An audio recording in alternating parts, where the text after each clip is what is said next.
अस्सलाम वालेकुम। Pakistan drama world में आप सबका वेलकम है। वबाल के इस एपिसोड में हम देखेंगे कि शगुफ्ता के पास उसकी हमसाई आती है और उसको कहती है कि मैं तुम्हारी दुश्मन नहीं हूँ। तुम्हारी हालत को देखकर लगता है कि तुम पर कोई जिन या चुड़ैल आ गई है। आओ मैं तुम्हें एक बाबे के पास लेकर जाती हूँ। सिर्फ अनम अपने अम्मा अब्बा के साथ आती है जहेज खरीदने के लिए और उनके साथ 5 लाख का जहेज किस्तों पर ले जाती है, जिसकी माहाना किस्त 15,000 रुपये होती है। अनम बिल्कुल भी अपने माँ बाप का ख्याल नहीं करती और ये भी नहीं सोचती कि वो 5 लाख का जहेज तो ले रही है, लेकिन उसका बाप इसकी किस्तें कैसे उतारेगा। दूसरी तरफ माम जो अकेडमी में काम करती है वो कैशियर को कहती है कि मुझे पहले माँ की तनख्वाह कुछ दिन पहले दे दी जाए और या फिर कुछ लोन भी दे दिया जाए, लेकिन उसका सर वो लोन देने से साफ इनकार कर देता है और कहता है कि अभी उसे जॉब शुरू किए हुए वक्त ही कितना हुआ है। अगर मैं इसी तरह लोगों को पैसे बांटता रहूँगा तो ये तो अकेडमी चल जाएगी। वहाँ पे हमाद भी मौजूद होता है और ये सब बातें सुन रहा होता है। शगुफ्ता के पास उसकी हमसाई निगत आती है और उसको बताती है कि शगुफ्ता तुम्हें पता है कि अनम की शादी होने जा रही है। शगुफ्ता ये बात सुनकर बेहद परेशान होती है कि अनम की शादी इतनी जल्दी, जिस पर निगत उसे कहती है कि हाँ उसके बाप ने उसकी शादी कर देनी है। निगत शगुफ्ता को ये भी बताती है कि फराज नामी लड़के से अनम की शादी हो रही है जो इसी मोहल्ले में रहता है और फराज का अनम के घर आना जाना भी था। शगुफ्ता खामोश रहती है और उसको कहती है कि जाओ ज़रा उनके घर जाओ और उनको दाना डालो कि अगर पैसे चाहिए तो शगुफ्ता से ले लें। दूसरी तरफ हमाद कैशियर के पास आता है और उसको 1 लाख का चेक देता है और कहता है कि माहम को पैसों की ज़रूरत है, आप ऐसा करें ये चेक कैश करके माहम को लोन के तौर पे दे दें। और उसे कहना है कि उसका लोन अप्रूव हो गया है। कैशियर कहता है कि मैं ऐसा नहीं कर सकता, लेकिन वो उसको मना लेता है। माहम वहाँ पर खड़ी ये सारी सूरत हाल देख रही होती है और वो हमाद की बातें सुन लेती है। हमाद को रोक कर वो कहती है कि आप क्या करना चाह रहे थे, मैं आपका एहसान नहीं लेना चाह रही थी, आपने छुपके से मेरे पे इतना बड़ा एहसान कर देना था, आप मुझे लेट डाउन करना चाहते थे। लेकिन हमाद कहते हैं कि ऐसा नहीं है, मैं तुम्हें डायरेक्टली भी पैसे दे सकता था, मेरा मकसद सिर्फ तुम्हारी मदद करना था। उसी तरफ नवीद अपनी माँ के पास आता है तो शगुफ्ता उसको कहती है कि बेटा तुम्हें पता है अनम की शादी हो रही है। नवीद ये बात सुनकर बेहद परेशान होता है और कहता है अनम की शादी मेरे अलावा तो किसी से भी नहीं होगी। जिस पर शगुफ्ता उसको कहती है अरे भाई तुम्हारी शादी अनम के साथ कैसे हो सकती है, उसकी शादी फराज के साथ हो रही है जो हमारे ही मोहल्ले में रहता है।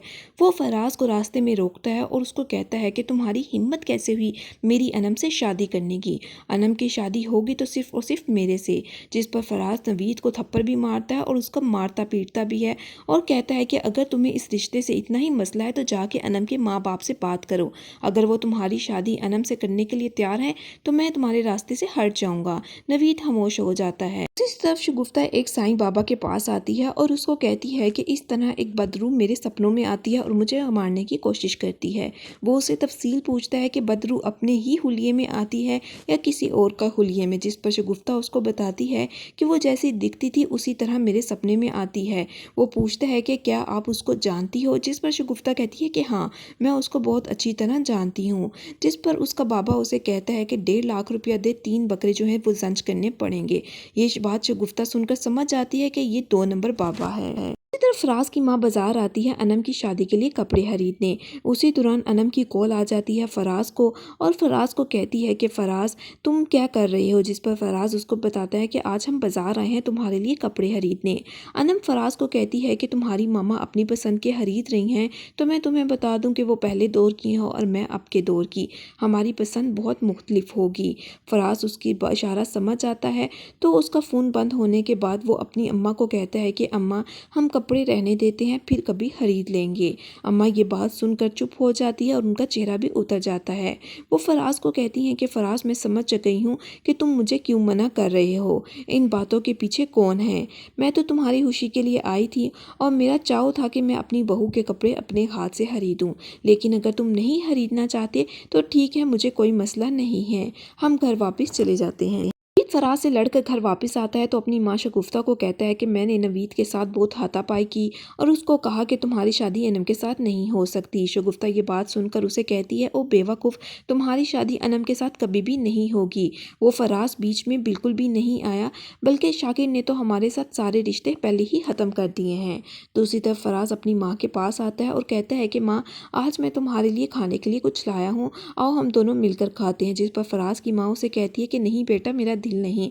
فراز اپنی ماں کو کہتا ہے کہ ماں میں سمجھ چکا ہوں کہ آپ کیوں ناراض ہیں، اس شاپنگ والی بات پہ جو کپڑے میں آپ نے خریدنے تھے آپ اپنی پسند کے نہیں خرید پائیں، لیکن میں اس چیز کے لیے آپ سے معافی مانگتا ہوں۔ فراز کی ماں کہتی ہے فراز بیٹا شادی کے بعد بہت سی چیزیں بدل جاتی ہیں، شادی کے بعد پتہ چلتا ہے کہ کون کتنا مضبوط ہے اور کون کتنا کمزور۔ شادی کے بعد سب کچھ تمہیں کرنا پڑے گا، تمہارے آگے مشکل حالات بھی آئیں گے، میں تو صرف تمہاری خوشی کی خاطر یہ شادی کر رہی ہوں، لیکن انم جیسی لڑکی کے ساتھ گزارنا کرنا بے حد مشکل ہے۔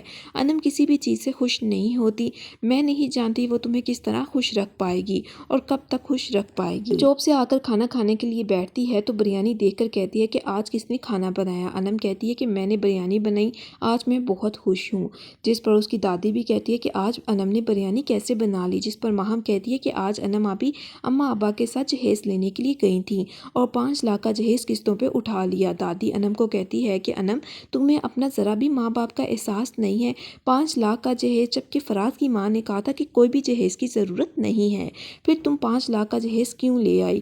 کوئی تو اپنے ماں باپ پر رحم کرو۔ جس پر ماہم کہتی ہے کہ میں بھی جا رہی ہوں، مجھے کھانے کی بھوک نہیں ہے۔ اگلی صبح انم جب یونیورسٹی جاتی ہے تو اپنی دوستوں سے بہت جھوٹ بولتی ہے اور ان کو کہتی ہے کہ میری شادی ہونے والی ہے جو بہت امیر ہیں اور میری ساس تو باہر لندن میں رہتی ہے اور شادی کے بعد میں بھی وہاں سے چلی جاؤں گی۔ اس کے بعد یہ بھی کہتی ہے کہ میں نے ڈیزائنر لہنگا لیا ہے اور میں نے یہ سب کچھ لیا ہے۔ وہ اپنی دوستوں سے بہت زیادہ جھوٹ بولتی ہے اور یہ ظاہر کروانے کی کوشش کرتی ہے کہ وہ بہت امیر گھرانے سے تعلق رکھتی ہے۔ اگلے سین میں دکھایا گیا ہے کہ انم کی شادی فراز کے ساتھ ہو جاتی ہے۔ شادی کی پہلی رات ہی انم کو فراز کوئی بھی تحفہ نہیں دیتا۔ انم کہتی ہے کہ میری پہلی رات کا تحفہ کہاں پہ ہے؟ صبح اٹھ کر میں دوستوں یا اپنے رشتہ داروں کو کیا بتاؤں گی؟ جس پر فراز اس کو کہتا ہے کہ انم مجھے تو اس رسم کا پتہ ہی نہیں تھا، میں بھول گیا تمہارا تحفہ لینے، میں تم سے معافی مانگتا ہوں۔ فراز جو ہے اپنے کان بھی پکڑ لیتا ہے، جس پر انم فراز کو کہتی ہے کہ آپ تو مجھے خوش رکھنے کے لیے بڑے دعوے باندھتے تھے، لیکن آپ نے تو مجھے پہلے دن ہی مایوس کر دیا اور میری خواہشات کا قتل کر دیا۔ جس پر فراز انم کو کہتا ہے کہ انم میں معافی مانگتا ہوں، صبح اٹھ کر تمہیں گفٹ دے دوں گا، لیکن انم کہتی ہے کہ صبح اٹھ کر ہم مارکیٹ جائیں گے، یہ کوئی بات اچھی لگتی ہے؟ لیکن فراز پھر بھی انم کو خوش کرنے کی کوشش کرتا ہے اور کہتا ہے کہ وعدہ آج کے بعد ایسا نہیں ہوگا۔ شادی کی پہلی صبح انم اٹھتی ہے تو کاغذ کے پھول دیکھ کر بہت چڑ کھاتی ہے اور کہتی ہے کہ یہ کاغذ کے پھول کون لگاتا ہے؟ فراز اندر آتا ہے تو کہتا ہے انم یہ تم کیوں توڑ رہی ہو؟ جس پر وہ کہتی ہے کہ مجھے کاغذ کے پھولوں سے بہت چڑ آ رہی ہے، فریش پھول آپ نے کیوں نہیں لگائے؟ جس پر فراز انم کو کہتا ہے کہ انم اگر تمہیں یہ پسند نہیں آئے تو تم انہیں برداشت کرنا سیکھو، اگر تمہیں کوئی چیز پسند نہیں آتی تو اس کو برداشت کیا کرو۔ اسی دوران فراز کی ماں اندر آتی ہے اور کہتی ہے کہ بیٹا یہ لڑیاں کس نے خراب کی ہیں؟ جس پر فراز اپنی ماں کو کہتا ہے کہ میری بازو کے ساتھ الجھ گئی تھی اسی لیے خراب ہو گئیں۔ وہ فراز کو کہتی ہیں کہ چلو باہر آ جاؤ، انم کے امی ابو ناشتہ لے کر آئے ہیں۔ وہ ناشتہ اٹھ کر لگانے لگتی ہیں تو ماہم ساتھ ہی اس کو کہتی ہے کہ آنٹی آپ بیٹھ جائیں، میں لگا دیتی ہوں۔ آنٹی کو ماہم اس وقت بے حد اچھی لگتی ہیں۔